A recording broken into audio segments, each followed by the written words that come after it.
Hello everyone, आपका हमारे YouTube channel पर स्वागत है। तो आज इस वीडियो में हम पॉलिटिकल साइंस माइनर का यूनिट 3 का टॉपिक करेंगे। तो आपका यूनिट 3 का जो टॉपिक है वो है इलेक्टोरल सिस्टम, यानी कि चुनाव प्रणाली, जिसमें आप अलग अलग चुनाव प्रणाली के बारे में समझेंगे, पढ़ेंगे। तो आज इस वीडियो में हम एक चुनाव प्रणाली जिसको FPTP कहा जाता है उसके बारे में जानेंगे। FPTP सिस्टम यानी कि first past the post system क्या होता है, इसके गुण दोष क्या है, इसका मतलब क्या है, ये सब कुछ जानेंगे। तो चलिए स्टार्ट करते हैं। स्टार्ट करने से पहले अगर आपने हमारे चैनल को सब्सक्राइब नहीं किया है तो कर लीजिए, ताकि हमारी हर वीडियो की अपडेट आपको टाइम से मिलती रहे। तो अगर हम first past the post system की बात करें तो इसको साधारण बहुमत प्रणाली भी कहा जाता है, क्योंकि ये बहुत ही साधारण प्रणाली होती है, सभी को आसानी से समझ में आ जाती है। दूसरा, इसको बहुलता प्रणाली भी कहा जाता है, क्योंकि बहुत सारे देशों में इसका प्रयोग होता है चुनावी प्रणाली के तौर पर चुनाव करवाने के लिए, क्योंकि ये प्रणाली बहुत ही आसान होती है, समझने के लिए इजी होती है, इजी टू अंडरस्टैंड होती है। ठीक है। इसके अलावा इस मतदान प्रणाली में किसी निर्वाचन क्षेत्र में सबसे अधिक वोट पाने वाले उम्मीदवार को निर्वाचित घोषित कर दिया जाता है। मतलब कि इस प्रणाली में क्या होता है, first past the post system, ये जो प्रणाली है इसमें जो सबसे आगे होता है वो ही जीतता है। मतलब कि जिसको सबसे ज़्यादा मत मिलते हैं वही जीतता है। सपोज़ कीजिए आप किसी एरिया में इलेक्शन हुए, ठीक है, एंड उस इलेक्शन में मान लीजिए आप 4 लोगों के बीच में इलेक्शन हुआ, ठीक है। अब जो हाईएस्ट वोट है वो है 30 वोट हाईएस्ट है। तो 30 वोट जो हाईएस्ट होंगे वही व्यक्ति जीतेगा, बेशक उसको 100 में से 30 वोट मिले हो, लेकिन फिर भी अगर उसके हाईएस्ट है तो वो जीतेगा। ठीक है। तो इसमें यही होता है, जिसके ज़्यादा मत होते हैं, जिसके सबसे अधिक वोट होते हैं वो ही जीतता है। ठीक है। एंड ये जो FPTP सिस्टम है, भारत में इसका प्रयोग होता है लोकसभा और राज्य विधानसभाओं के प्रत्यक्ष चुनाव करवाने के लिए। ठीक है।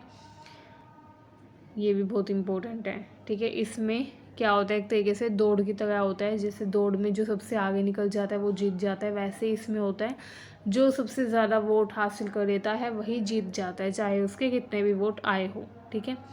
FPTP प्रणाली में पूरे देश को छोटी छोटी भौगोलिक इकाइयों में विभाजित कर दिया जाता है एंड इन्हें निर्वाचन क्षेत्र कहा जाता है। ठीक है।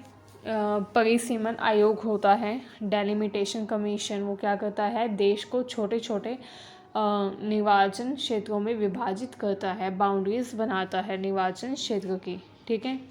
तो ये काम किसका होता है, परिसीमन आयोग का होता है। इसके अलावा प्रत्येक निर्वाचन क्षेत्र में से एक प्रतिनिधि जो है वो चुनाव लड़ता है। इस प्रणाली में क्या होता है, मतदाता जो है वो एक उम्मीदवार को वोट देता है, मतलब कि इसमें वोट उम्मीदवार को दिया जाता है। ठीक है। एंड ये जो सिस्टम होता है इसमें वही उम्मीदवार जीतता है जिसको सबसे अधिक वोट मिलते हैं। जीतने वाले उम्मीदवार को ज़रूरी नहीं है कि उसको बहुमत मिला हो, मतलब कि 50% प्लस 1 सीट मिली हो, नहीं, ये इसमें ज़रूरी नहीं होता।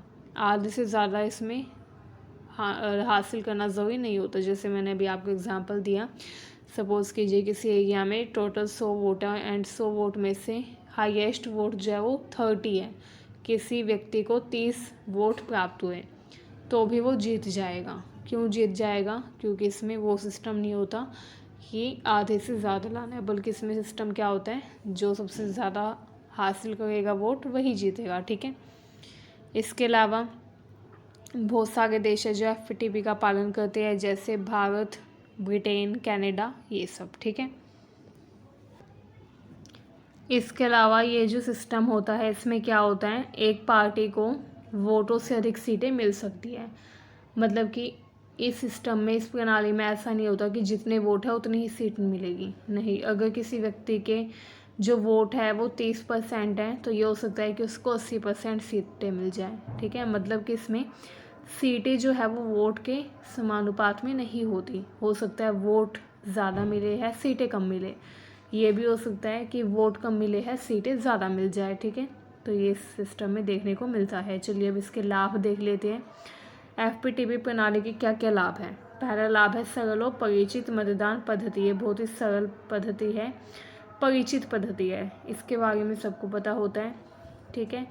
एंड ये जो पद्धति होती है ये बहुत ही क्या मानी जाती है, आसान मानी जाती है। ठीक है, इसका पालन बहुत सारे देशों में होता है, जैसे नीदरलैंड, इज़राइल। भारत में भी इसका उपयोग किया जाता है। लेकिन एक और पद्धति है अनुपातिक प्रतिनिधित्व पद्धति, जिसको हम अगली वीडियो में करेंगे। अनुपातिक प्रतिनिधित्व पद्धति जो है वो डिफ़िकल्ट होती है, वो पद्धति बहुत मुश्किल होती है समझने के लिए, लेकिन उसकी तुलना में ये पद्धति FPTP प्रणाली बहुत ही आसान होती है। दूसरा पॉइंट है आसान और सुविधाजनक। ये आसान भी है और सुविधाजनक भी है।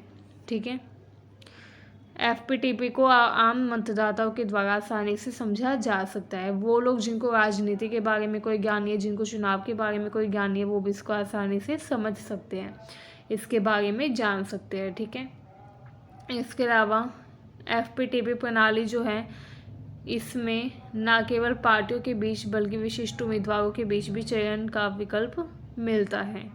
ठीक है, मतलब कि ये लोगों पर डिपेंड करता है कि वो किस उम्मीदवार को, किस पार्टी को वोट देना चाहते हैं। ठीक है, जबकि जो PR प्रणाली होती है उसमें पार्टी को चुना जाता है, ना कि प्रतिनिधियों को। तो ये चीज़ भी काफ़ी इम्पोर्टेंट है जो कि आप लिख सकते हैं एग्ज़ाम में। ठीक है, जो PR सिस्टम होता है यानी कि समानुपातिक प्रतिनिधित्व होता है, उसमें व्यक्ति जो है वो पार्टी को वोट देता है, उसमें प्रतिनिधि के बारे में कुछ नहीं पता होता, लेकिन इसमें वोट किसे दिया जाता है, प्रतिनिधियों को। ठीक है, तो ये भी इम्पोर्टेंट है। एंड मतदाता अपने प्रतिनिधियों को इसमें जानते हैं, मतदाताओं को पता होता है कि उम्मीदवार कौन है, प्रतिनिधि कौन है। ठीक है, संसदीय सरकार का सुचारू कामकाज होता है, ये भी बहुत इम्पोर्टेंट है। ये जो सिस्टम होता है इसमें अच्छे से सारे कामकाज किए जाते हैं। ठीक है, सुविधाजनक रूप से सारे काम इसमें हो जाते हैं। इसके अलावा विभिन्न सामाजिक समूहों के मतदाताओं को एक साथ आने के लिए प्रोत्साहित करता है। अलग अलग जो सामाजिक समूह है इसमें उन मतदाताओं को एक साथ आने के लिए भी प्रोत्साहित किया जाता है। ठीक है, FPTP प्रणाली जो होती है इसमें अलग अलग जो सामाजिक समूह है, अलग अलग क्षेत्र के जो लोग हैं उनको ये एक साथ आने के लिए और चुनाव में हिस्सा लेने के लिए प्रेरित करता है। ठीक है, चलिए अब कुछ कमियां देख लेते हैं। First past the post system यानी कि FPTP प्रणाली की क्या क्या कमियां हैं। तो इसकी कुछ कमियां भी हैं। पहला है इसमें वास्तव में प्रतिनिधि नहीं है। ये जो सिस्टम होता है, ये जो प्रणाली है, इसमें वास्तव में प्रतिनिधि नहीं होता, क्योंकि आधे से कम वोट पाने वाला उम्मीदवार भी इसमें चुनाव जीत जाता है। जैसे कि मैंने आपको बताया, इसमें चुनाव जीतने के लिए ये शर्त नहीं होती कि आधे से ज़्यादा वोट चाहिए हो, नहीं। इसमें चाहे 30% वोट मिले हो, लेकिन अगर 30% भी हाईएस्ट है तो वो व्यक्ति भी जीत जाएगा। तो इसलिए इसमें कोई वास्तव में प्रतिनिधि नहीं होता। इसके अलावा इस प्रणाली में छोटी पार्टियों के जीतने की संभावना कम होती है, क्योंकि जैसे कि मैंने आपको बताया इसमें ऐसी पार्टीज़ जिनका सबसे ज़्यादा प्रभुत्व हो एंड ऐसे नेता जो कि बोलने में काफ़ी माहिर हो, उनके जीतने के चांसेस इसमें ज़्यादा होते हैं। लोकप्रिय नेता के जीतने के चांसेस इसमें ज़्यादा होते हैं बजाय छोटी पार्टियों के। ठीक है, छोटी पार्टियों को राष्ट्रीय पार्टियों के हितों के साथ जुड़ने के लिए इसमें मजबूर किया जाता है। इस प्रणाली में छोटी पार्टियों के जीतने की संभावना कम होती है, तो इसलिए कई बार क्या होता है, छोटी पार्टियां राष्ट्रीय पार्टियों के साथ मिल जाती है अपने हित के लिए। तो इसमें गठबंधन सरकार भी देखने को मिल सकती है। ठीक है, इसके अलावा वोटों का सांप्रदायिक विभाजन, कई बार इस प्रणाली में क्या होता है, वोटों का सांप्रदायिक विभाजन हो सकता है। मतलब कि उम्मीदवार जो है वो दूसरे व्यक्तियों से जाति धर्म के आधार पर या किसी विशेष संप्रदाय के आधार पर मत ले सकते हैं, वोट ले सकते हैं। ठीक है, तो इसमें सांप्रदायिक विभाजन हो सकता है मतों का। इस प्रणाली में क्या होता है, जो कामकाज है वो 2 पक्षीय प्रणाली का होता है। ठीक है, एंड फिलहाल वो देश जहाँ पर बहुदलीय व्यवस्था है वहाँ पर ये सिस्टम चलता है। ठीक है, क्योंकि ये सिस्टम उन्हीं कंट्रीज़ के लिए इफेक्टिव है जहाँ पर 2 पार्टी सिस्टम है या फिर मल्टी पार्टी सिस्टम है, मतलब कि जहाँ पर बहुदलीय व्यवस्था है। ऐसे देशों के लिए सिस्टम अच्छा माना जाता है। तो अगर आपको वीडियो अच्छी लगी हो तो चैनल को सब्सक्राइब करिए, वीडियो को शेयर करिए। Thank you very much.